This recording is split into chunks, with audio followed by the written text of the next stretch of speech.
Global Touch.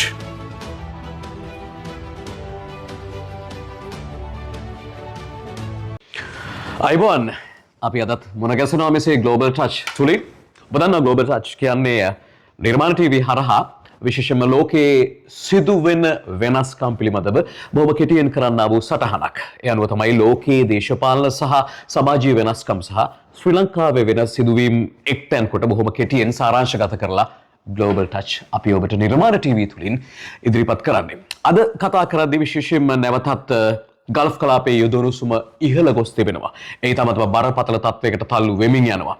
එපමණක් නොවේ යුක්රේන රුසියානු අර්බුදයත් යුරෝපා සංගමයත් මීට ඈඳා ගනී විදෝ ඈඳේ විදෝ කියන තැනට තල්ලු වෙමින් යනවා. ඒ බරපතල අර්බුදයකට ලක් වෙමින් යනවා. ඔය අතර ජෙෆ් බේසෝස් ඇමසෝන් අධිපතිවරයාගේ රොකට්ටුව උඩුගුවනට යන්නට මත්තෙන් පුපුරා යන කතාවත් ලොව විදෙස් මාධ්‍ය විශාල උනන්දුවකින් වාර්තා කරන්නට යෙදුණා.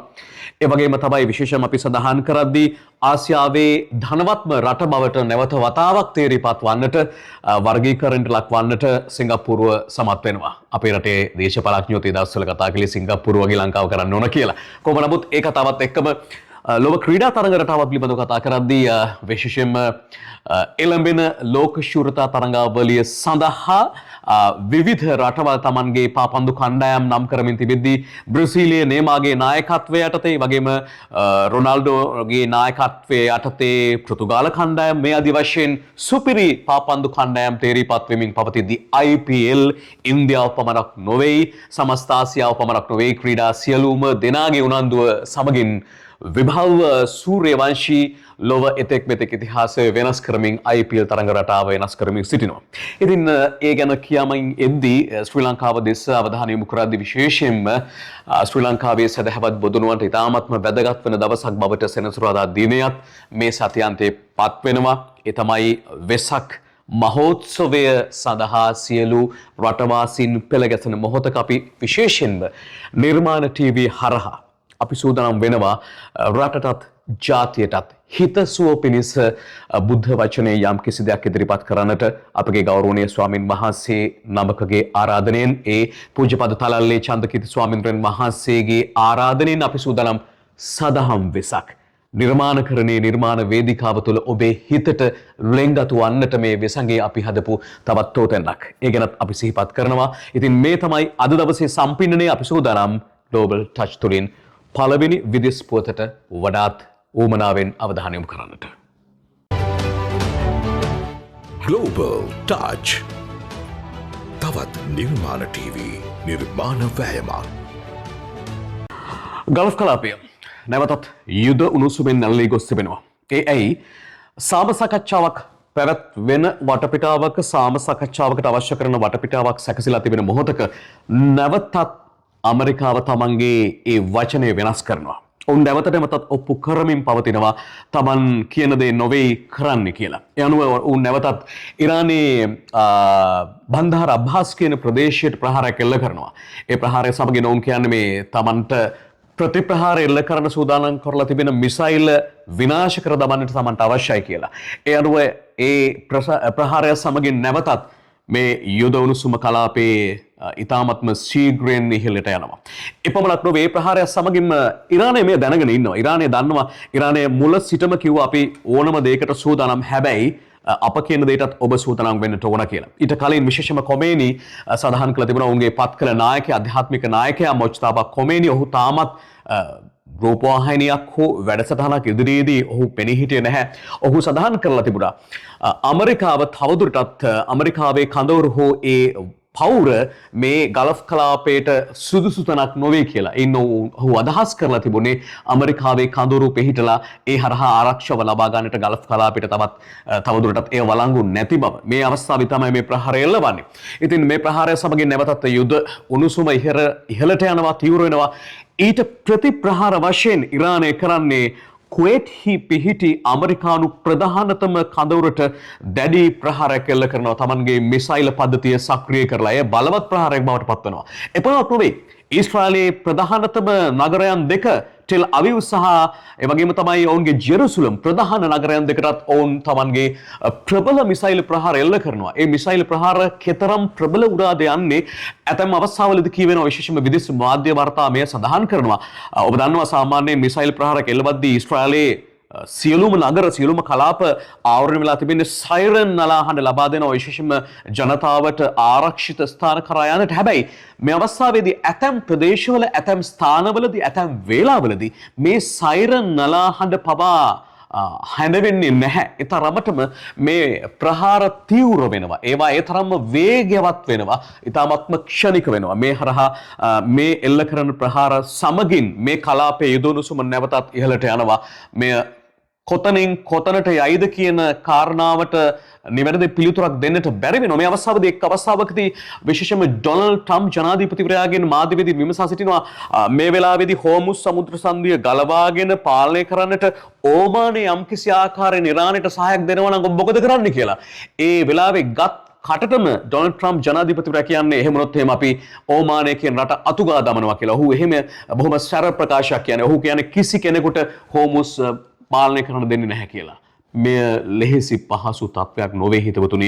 මේ තමතම දැවැන්ත බලශක්ති අර්බුදයක් කරා ගමනක් බවට පත් වෙනවා. ඒ අනුව ඉන්ධන අර්බුදය, ඉන්ධන මිල ගණන්, ගෑස් මිල ගණන් අවසානයේ සියල්ලම ජනතාවට පීඩාවක් ලෙසින් ජනතාව මත පැට වෙයිදෝ කියන කාරණාව අපට ප්‍රශ්නාර්ථයක් නැගෙද්දී මේ ප්‍රහාර මාලාවත් සමගින් නැවතත් යොදුනුසුම ඉහළ යන්නේ.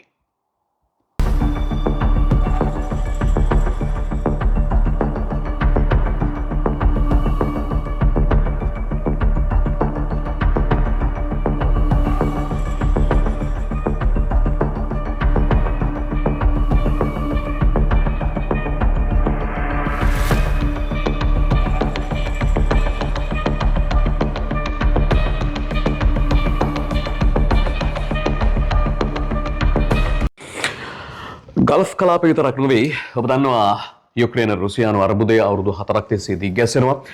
මෙයත් ඉතාමත්ම බරපතල ලෙසින් උග්‍ර වෙලා තිබෙනවා. ඒ තමයි ඔබ දන්නවා මිට පෙර සතියේදී අපි සඳහන් කළා විශේෂයෙන්ම ග්ලෝබල් ටච් හරහා ඒ තමයි යුක්‍රේනය දෙවැන්ත ප්‍රහාරයක් එල්ල කරනවා, ඩ්‍රෝන් ප්‍රහාරයක් රුසියාවේ මොස්කව් වෙත.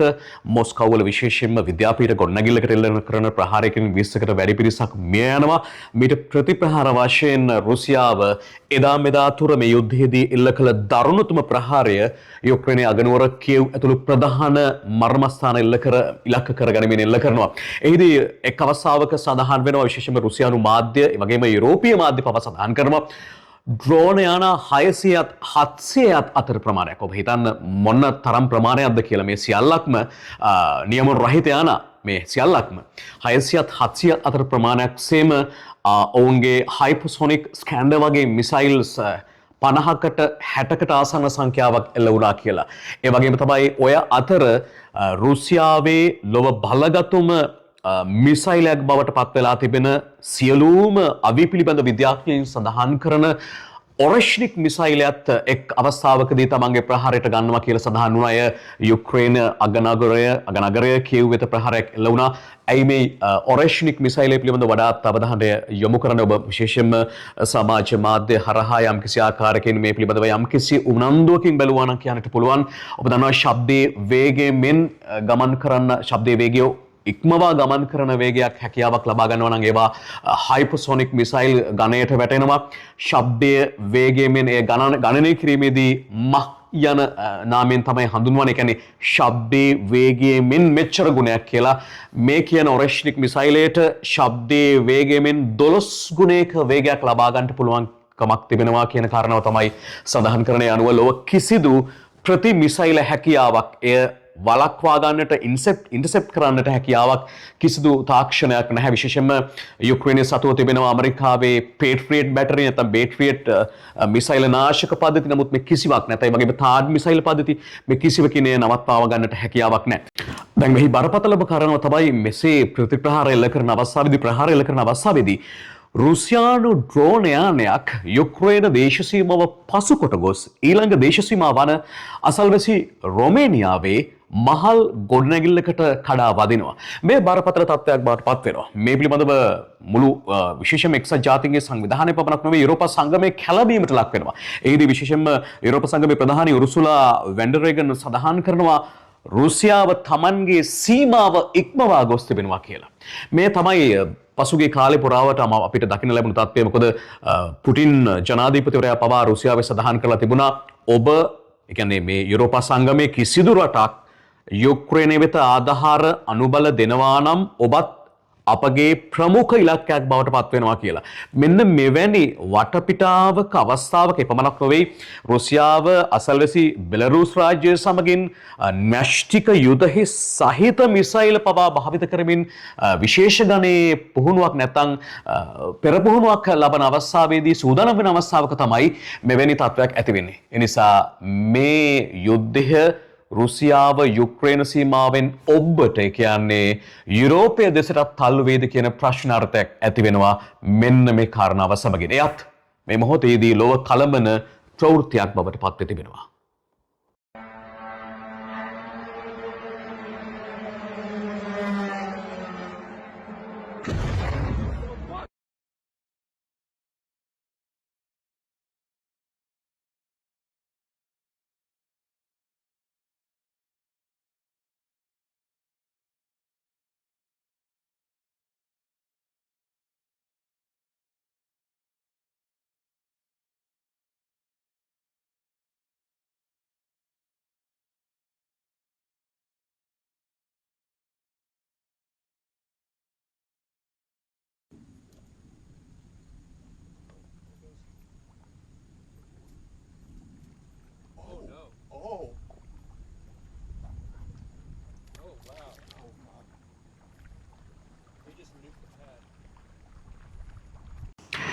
ලෝකයේ සංවර්ධනය පිළිබඳව කතා කරනවා. දැන් අපි ඔස්ට්‍රේලියාව රැඳී සිටිද්දී ඔස්ට්‍රේලියාව ලෝකයේ 14 වන විශාලතම ආර්ථික හිමි රට බවට තමයි දැනට සැලකෙන්නේ.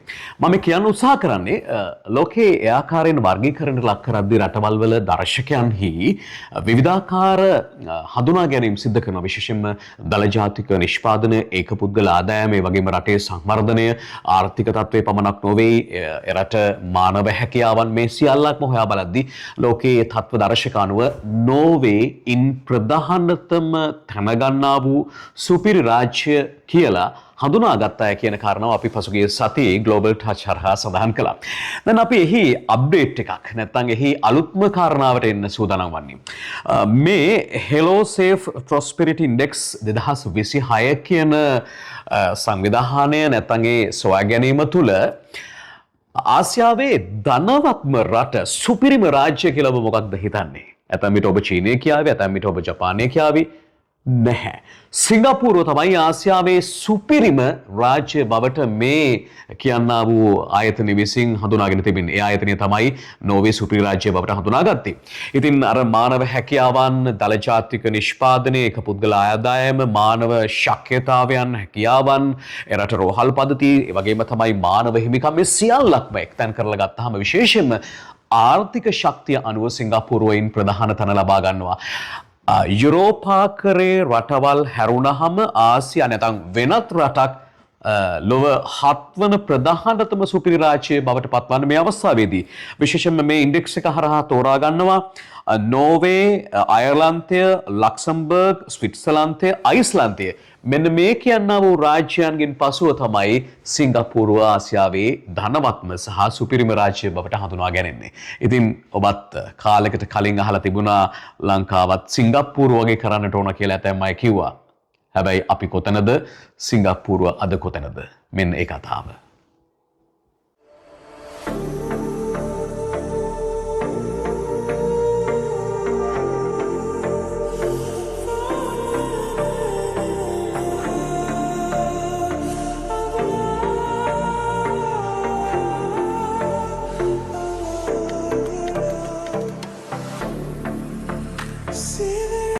අපි ග්ලෝබල් ටච් හරහා කල්පනා කළා පොඩ්ඩක් ලෝකීය ක්‍රීඩා පිළිබඳව අවධානය යොමු කරන්න. ඔබ දන්නවා එළඹෙන ලෝක කුසලාන පාපදු තරඟාවලිය සඳහා ලොව සුපිරි රටවල් තමන්ගේ සුපිරි කණ්ඩායම් නම් කරමින් සිටිනවා. බ්‍රසීලයේ නේමාගේ නායකත්වයෙන් බ්‍රසීල සුපිරි පාපන්දු කණ්ඩායම නම් කෙරුණා. පෘතුගාලයේ රොනාල්ඩෝගේ නායකත්වයෙන් තමන්ගේ සුපිරි පාපන්දු කණ්ඩායම නම් කෙරුණා. ඒ වගේම තමයි විශේෂයෙන්ම එම්බාම්පේ ඇතුළු ප්‍රංශ සුපිරි පාපන්දු කණ්ඩායම නම් කරන ඔය අතර ලියනෝල් මෙස්සිගේ නායකත්වයෙන් මෙවරත් ඔන්න ආජන්ටිනානු කණ්ඩායමේ සුපිරි කණ්ඩායම නම් කරනවා. ලොව වඩාත්ම අවධානයට ලක්වන ජනප්‍රියම ක්‍රීඩාවේ මේ උත්කර්ෂය ළඟා වෙද්දී මේ ආකාරයෙන් තමන්ගේ සුපිරි කණ්ඩායම් නම් කරමින් සිටිනවා. ඒ ගැනත් අපි මතක් කරනවා. එසේ වද්දී ආසියාවේ අපි වගේම බොහෝ ක්‍රිකට් ලෝලීන් වඩාත්ම මේ දිනවල අවධානය යොමු කරන්නේ ඉන්දියාවේ පැවැත්වෙන ඉන්දියන් ප්‍රීමියර් ලීග් නැත්නම් IPL තරඟ රටාව දෙස. මෙවර ඉන්දියන් ප්‍රීමියර් ලීග් තරඟ රටාව එහිම් පිටින්ම උඩු යටිකුරු කරන්නට තරඟේ වාර්තා අනිත් පැත්ත හරවන්නට සමත් වෙලා තිබෙන්නේ සුපිරි ඉතිහාසයක් තිබෙන ක්‍රීඩකයෙක් නොවේ.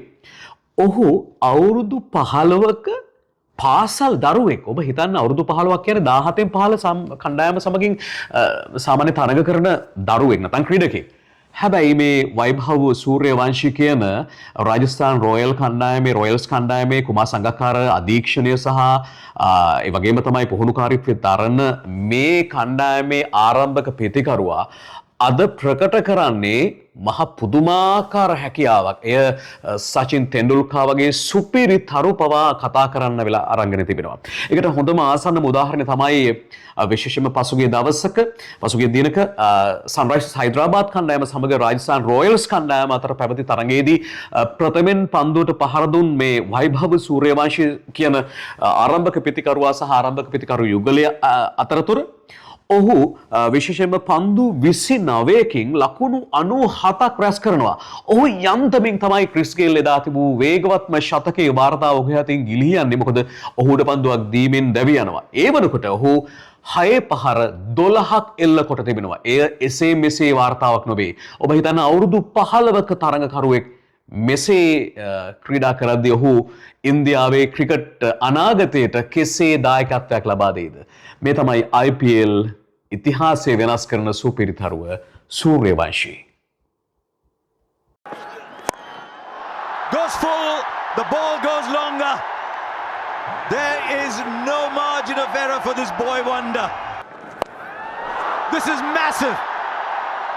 You might say it's just Suryavanshi doing Suryavanshi things.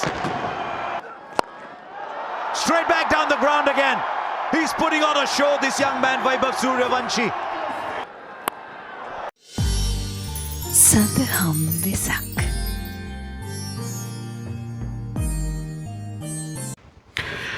නිර්මාණ ටීවී හරහා අපි නිර්මාණය කරන යෙදෙද්දී ග්ලෝබල් ටච් කියන්නේ ලෝකයේ දේවල් ලෝක තත්ත්වවිත්‍ය ඔබට කියන කාරණාව තමයි. හැබැයි අද දවස ඉතාමත්ම විශේෂයි. ඒ තමයි ලෞතර බුදුරජාණන් වහන්සේගේ ඒ ත්‍රි මංගල්‍යය සිහි කරන උතුම් වෙසක් පුර පසළොස්වක පොහෝ දිනය අදට යෙදෙනවා. ලොව පුරා බැතිමතුන් සදහැවතුන් මේ පිළිබඳව සිහිපත් කරද්දී අප නිර්මාණ ටීවී ලෙසින් සදහම් වෙසක් ලෙසින් මේ වෙසක් පුර පසළොස්වක පොහෝ දිනය මේ වෙසක් දිනය අපි නම් කරනවා. ඒ හරහා ඔබේ හිතට ශාන්තියක් සිතක් ඇති කරන්න අපි බලාපොරොත්තු වෙනවා. ඒ අනුව අද විශේෂයක් කරමින් ග්ලෝබල් ටච් තුලින් සදහම් වෙසක් හරහා අප රාජකීය පඬිත ශාස්ත්‍රපති පූජ්‍යපද තලල්ලේ චන්දකිත්ති ස්වාමීන් වහන්සේ මේ වෙසක් පුන් පොහෝ දිනේදී නිර්මාණ ටීවී හරහා ඔබට ලබා දෙන මෙන්න මේ පණිවුඩය බුදුදහමේ නාමයෙන් අපි ඔබට ලබා දෙනවා. සදහම් වෙසක්.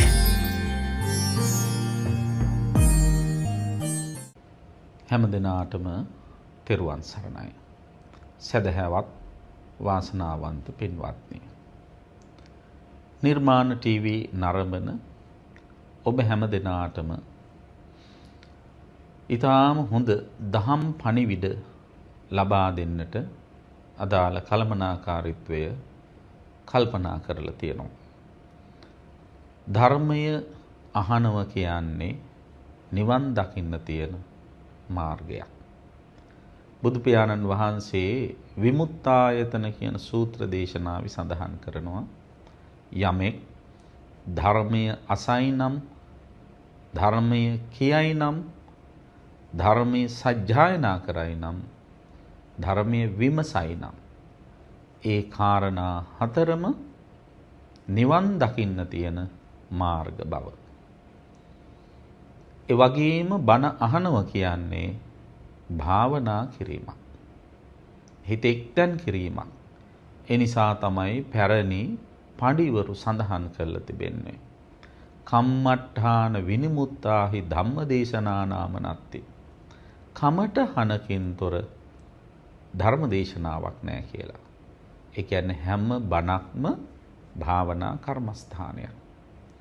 ඉතින් එවන් ධර්මයේ ශ්‍රවණය කිරීම තුළ භාවනා වැඩිම තුළ කුසලයේ දියුණු කිරීම තුළ තමයි ඔබට නිවන සාක්ෂාත් කරගන්න පුළුවන්කම ලැබෙන්නේ. ඒ නිසා ඔබ කල යුත්තේ ඒ ධර්මයට වඩාත්ම සමීප වෙලා ධර්මයම එකම පිළිසරණ කරගෙන ජීවත් වෙන්න උත්සාහවත් වීම. ඒ සඳහා ඔබ හැම දිනාටම දිරිය, සවිය, බලය සැලසේවායි හිත සිතින් ප්‍රාර්ථනා කරනවා. තෙරුවන් සරණයි. සදහම් වෙසක්. අභිත්තරේත කල්යානේ යහපත වෙනුවෙන් ඉක්මන් වන්. මෙය තමයි මෙවර වෙසක් පුන් පොහෝ දිනේ තේමා පාඨය වන්නේ. ඒ තේමා පාඨය මුදුන්පත් කර ගැනීම සඳහා ඔබ අප සැවම එක්වෙමු කියන කාරණාව ඉල්ලීම බොහොම කාරුණික ආයාචනය නිර්මාණ ටීවී හරහා කරන්න අප සූදානම්. හිතවතුනි සබුගන්න මොහොතේ ග්ලෝබල් ටච් වෙතින් අපි මෙන්න මෙහෙම දෙකුත් කියනවා. ඒ තමයි සදහම් වෙසක් කරහා මේ ඔස්ට්‍රේලියාවේ පදිංචි අපේ ශ්‍රී ලාංකික සැදැහැවතුන් ආමිස සහ ප්‍රතිපත්ති පූජා පූර්ණය කරන විදිහ පමණක් නොවේ, ශ්‍රී ලංකාවාසීන් පමණක් නොවේ, ලෝවසා වටා විසිරී පැතිරී පවතින අපේ ශ්‍රී ලාංකික ප්‍රජාව කොහොමද වෙසක් සමරන්නට යෙදුනේ කියන කාරණාවත් අපි ලොවටා සදහම් වෙසක් තුළින් ඔබට නිර්මාණ ටීවී හරහා ගෙනෙන්නට කල්පනා කරනවා. ඒ ගැන මතක් කරමින් සබුගන්නවන් නැවතත් ග්ලෝබල් ටච් හරහා අපි නැවතත් මුණ ගැසෙන්නේ ලබන සෙනසුරාදා දින බව සිහිපත් කරමින්. Global Touch.